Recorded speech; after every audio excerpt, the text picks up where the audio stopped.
The UN climate hysteria has led to $5 trillion spent on wind, solar, batteries, and grid infrastructure to enable them to connect up to the grid.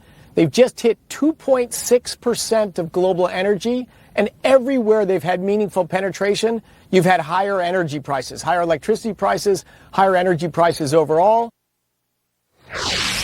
That was a T, $5 trillion in wasted dollars on the global elitoids' renewable energy fetishism.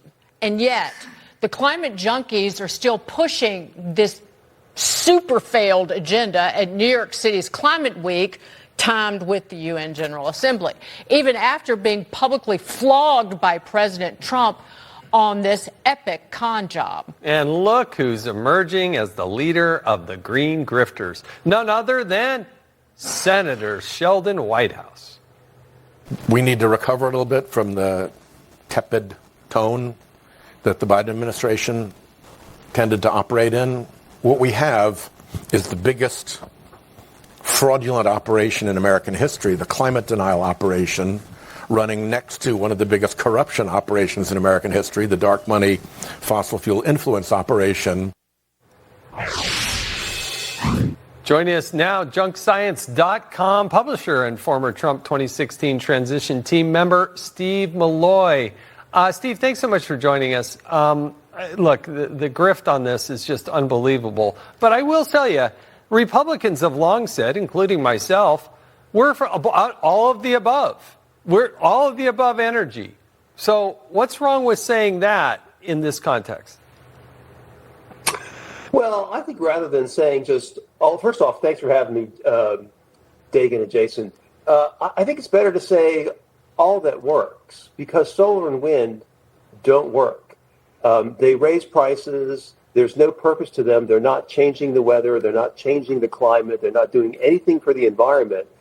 So they're just all cost. What works is gas, coal, nuclear. Those are our baseload sources of power. We need those to satisfy President Trump's reindustrialization agenda, and also for the data centers that are going to power AI. AI cannot, and industry cannot be powered on wind and solar. It is just a complete waste of money and time. California has done a complete reversal.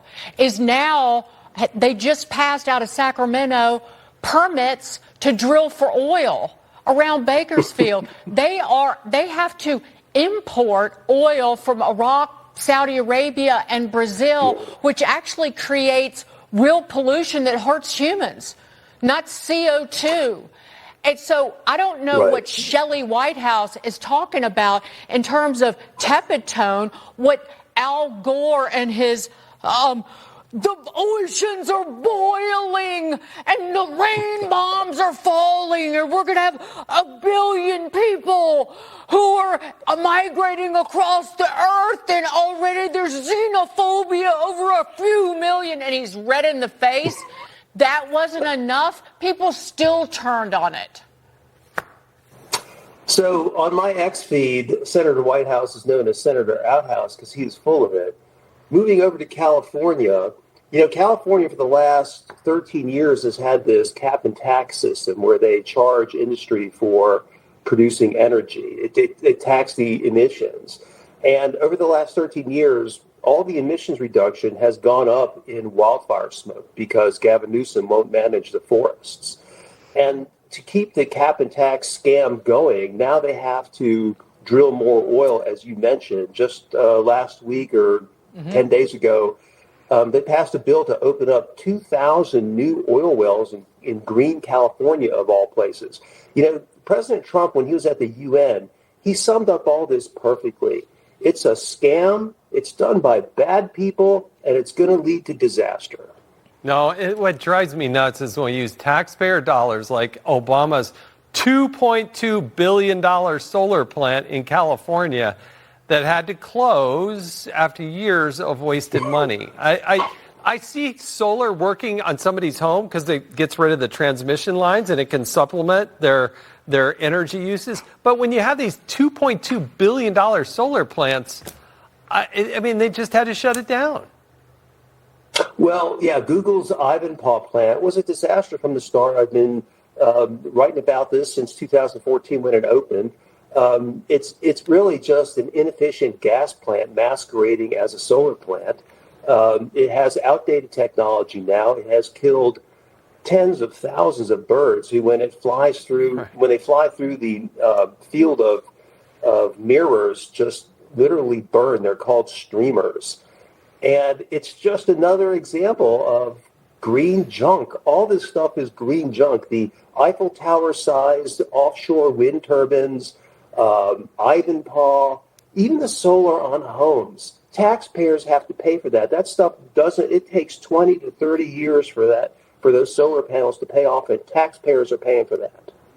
And environmentalism shouldn't be a dirty word, because people do care. You know, conservatives are conservationists, and they actually care about the wildlife. And these Democrats and these liberals, they don't care about wildlife. They don't care about, like, preserving nature. They only care about control and power and the grift, because Ivanpah was called a prolific executioner of wildlife, and it's a travesty. Steve Milloy, great to see you. Thank you so much. Thank you, Dagen. Be well. Jason. Up next.